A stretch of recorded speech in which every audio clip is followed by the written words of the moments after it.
of Ohio, out of their playmakers' hand, so they don't have an opportunity to score. I think because they'll be able to run the football and establish the running game, I think that will negate some of what Chase Young brings to the game, and I think they'll get it done, but I think it'll be close. Well, I mean, I hope you're right. I mean, I know many, many years ago when Woody and Bo went ahead and faced each other, that teams that weren't supposed to win did, and vice versa. Michigan. So I hope you're right. So Yeah, wish. yeah, I don't like Michigan, but I definitely don't like Ohio State. Being from Michigan, you can't like Ohio State.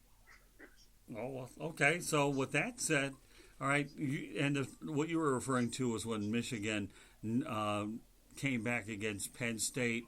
But the Wolverines have played a lot better since that Penn State game, and obviously you can tell that their offense is much more in sync. I think that if Michigan had played Wisconsin later in the year instead of earlier in the year, that they even beat the Badgers. But then again, they struggled in Madison. But the Wolverines are starting to pick up a lot of steam, and I think now with Harbaugh beating Notre Dame and then whipping Michigan State again, that you take away some of those criticisms, and all of a sudden that noose isn't around his neck like most people thought it should have been in the first place. Yeah, well, I mean, you look at Michigan is a good institution as far as academics is concerned. Ohio State, I mean, anybody can get Ohio State. I mean, so they're supposed to be a good football program. But Michigan, they have a high academic standard there. I mean, it's a world class institution. So I mean, if you can get 9, 10 wins out of Michigan, you're doing a great job over there. I mean, I know they expect Michigan to be able to compete year in and year out, but I mean, there's some things there that prohibit Michigan from being a perennial favorite like Ohio State because they have higher academic standards there. Yeah, they do. Well, Wisconsin takes on Minnesota this weekend. Any thoughts about that? Well, we have a couple more minutes left to go in the segment. Yeah, well, I think Wisconsin is a good football team, and we all know that. And they run the football. That's one thing that they're going to do. And if you're able to run the football, that gives you an opportunity to take control of the game. So I think that I think Wisconsin wins this football game. I'm very impressed with Minnesota and what PJ Fleck has done there, but I still think that Wisconsin will get the job done. They're a good football team. They're well coached from top to bottom. The running back's been playing lights out. I believe that they'll get the job done. All right. So, lastly, what are your plans for Thanksgiving? Probably just gonna go to my sister's house. No big plans. And we'll get together as family and enjoy one another. We'll probably be shortly after the Lions game start, and then I'll get home in time probably to watch the Cowboy game. Right. But that's what we plan on doing this year. Oh, very good. Well, I mean, obviously, you and I and Candy will be getting together in less than now 2 weeks. I have a trip to Jacksonville this weekend. Following weekend, we go to Jacksonville. Then we catch up with you. Everything goes according to plan that Monday before we make our way up to Wisconsin. So, any final thoughts about tonight? Anything you want to add? Nothing about tonight, man. Root for the home team. The Lions are playing the Bears, so that's a rivalry game. Got rivalry games going on this weekend, this week. Atlanta's going to play New Orleans. That's a big time rivalry game, and the late night game on Thursday night. I know everybody's looking forward to that. All right. Who does Dallas play? Do they play Philadelphia? Yeah, but we got Michael Keller coming in, but so we're all. Well, you guys enjoy the rest of your evening. All right. Have a happy Thanksgiving, Mel. Thank you. Take Same care. to you. Thank you. Yeah. All right. Mel's always good with his time. I mean, always a good guest. I didn't know he had some Thanksgiving with the Lombardis. I thought that was pretty cool. As we wait for Michael Keller to come on, but can you imagine, Scott, going with Thanksgiving and having Vince Lombardi's son hosting with you and all those good times that you got over there? I mean, that'd be some pretty fun stuff. You imagine the football they're going to be talking there. It'd probably be pretty amazing. But I love that, though. Mel really hammers home the point about family. The You know, Mel really hammers home, you know, those ideas about family. I thought it was pretty cool. But, you know, we'll get to that later. Here's Michael Keller. All right, hey Mike, how you doing? Welcome to the Sports Exchange. How you doing? All right, doing great. We're just wrapping up. Glad to have you on. Thank you, buddy. So, anyways, we got some Michigan football to talk about, and we're going to lead off with. It's been an interesting season, and I think it's still got some excitement to go. All right. Well, let's briefly talk about Michigan State. Had to be happy with that result. Go ahead. Can you hear me? Yeah. Can you hear me? Yeah, I got you now. All right. So let's just say. Okay. So, all right. Well, obviously, Michigan State, that worked out pretty well for the Maize and Blue. Well, it really did, and it's such a big industry. It's always important, for the team and for recruiting and all the things that go with it. And I think it's important for Coach Harbaugh to get that numbers. It gives them the confidence, beating them badly to the Ohio State game. I think the team's kicking on all cylinders, and I'm really excited to see them, even do State and play that kind of game against the Buckeyes. Okay. Obviously, Michigan did not let down against the Indiana Hoosiers. I know a lot of people thought it was a trap game. No such thing. Well, they're not a bad football team, number one. And of course, it turned out that, Michigan played really well. But, I had some concerns going into the game, because they'd just come out of a tough one. And, I think I have so much respect for Coach Harbaugh and the staff. And I think they're doing a great job of keeping the team at the right level of excitement and control that it takes, to win consistently week in and week out. Okay, I want to go back to the Michigan State game. For the longest period of time, everybody got on Jim Harbaugh's case because he couldn't beat Michigan State. Now he's gotten a couple double-digit wins. Do you think at finally, at long last, people will get off Jim Harbaugh's back? I realize they got Ohio State coming up this weekend. Well, I hope they, I think, we got great fans.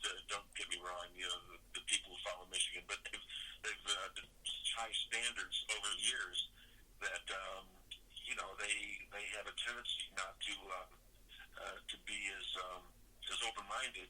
Seasons don't go where every game is won. It just doesn't happen that often. And the Big Ten I think, is the strongest conference in the country, and that includes the SEC. I think that the Big Ten, week in and week out, with the quality of the teams that they have and the way that you have to prepare, that it's just a tough place to play and get through unscathed. It really is. That's true. All right, so let's talk about Michigan-Ohio State. I know it's a game you look forward to. You played in it before. What does Michigan and Ohio State mean to not only Michael Keller, but the college football world? We know it's obviously one of the biggest and best rivalries out there. Well, I'm going to make some comparisons now that I'm not sure everybody would agree. But, if you look at what has been going on this season with Michigan, it's the same record. They have the same record that we had back when we played Ohio State back in 1969. Ohio State is the best team in the country, and back in '69 they had a 26 streak, won 2 national championships, and we were a 24-point underdog, I believe. And they came into Michigan Stadium, and of course we played in that famous '69 game where we beat them by 2 touchdowns. Right. And I see so many similarities between 1969 and this year with the two teams and what the game means. And kind of excited to see it repeat itself. Well, hey, nothing wrong with that. Hey, listen, you know what? The Wolverines have played good football since the end of that Penn State game, and they've carried that momentum, and I think they've tried to find themselves with a new offensive coordinator. Trying to change offensive coordinators and getting everybody in sync, Mike, is not the easiest thing in the world to do. No, Scott, you're absolutely right. And, from the players to the other assistant coaches to to everybody in the football operation. You've got adjustments to make when you make changes. And what you find out eventually is, did you make the right change? And I think what we're seeing now is that the right change was made. The team has come together really in a spectacular fashion, I believe, both offensively and defensively. And I think, I don't think people realize how good the University of Michigan is right now. I think it is absolutely spectacular. Yeah, I mean, they've discovered their running attack. Haven't they? The passing game. Yeah. The only kind of thing that kind of scares me about this weekend is what is the weather going to bring? How is that going to impact the game? And I hope it doesn't. I hope that this stays decent. But from what I've been following, it might be an interesting sidelight to how the game is played this weekend. Good point. Good point. And that's, Donovan Peoples-Jones obviously is a type of player that is a beast on special teams, and he's also a fine wide receiver as well. So let's talk about Thanksgiving itself per se. With the Cowboys, you played special teams. Why don't you go ahead and talk about some of your stories there with the Cowboys?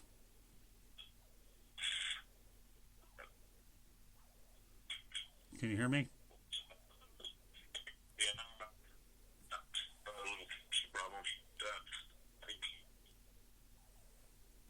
You there? Can you hear me? Yeah, I can hear you better now. Here. Okay. Okay. I'm sorry, where were we? I got distracted. Oh, that's no big deal. Okay, we'll talk about the Cowboys. You played on Thanksgiving Day with the Cowboys. It was a great experience for me. I came in as a player. I didn't play very long as a player, but something very rare happened to me that probably has not happened to anybody in the history of the game. That is, while I was a player for the Cowboys, I started scouting for them, which means that I was an active player, and I was looking for players to replace myself with.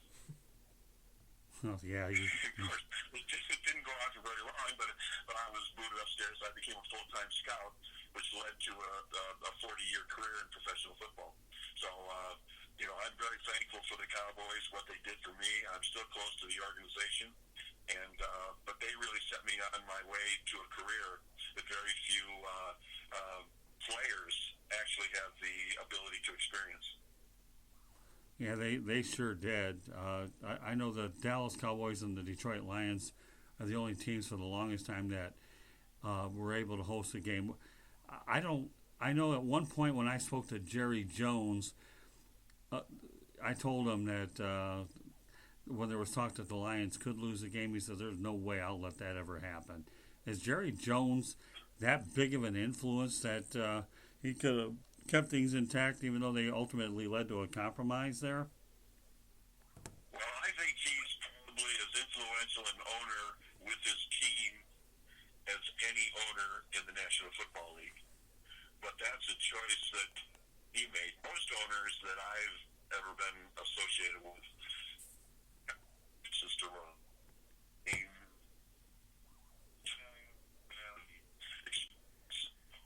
even the desire to be down there in the trenches. Jerry Jones, made his money in what he wanted to do, and he's a former football guy, so he wanted to be not only an owner of a team, but he really wanted to run it, and that's what he does. His passion is what he does. When he gets up in the morning, that's what he's thinking, and when he goes to bed at night, all he thinks about is how the company's done. So it's different than your NFL owner. Yeah, well, that's true. He's definitely an influential guy. So, give me some of your best memories of the Michigan and Ohio State game. Well, obviously, you go to the 1969 game where, we were such huge underdogs. And getting the game, at Michigan Stadium, the largest crowd at the time ever watched, or to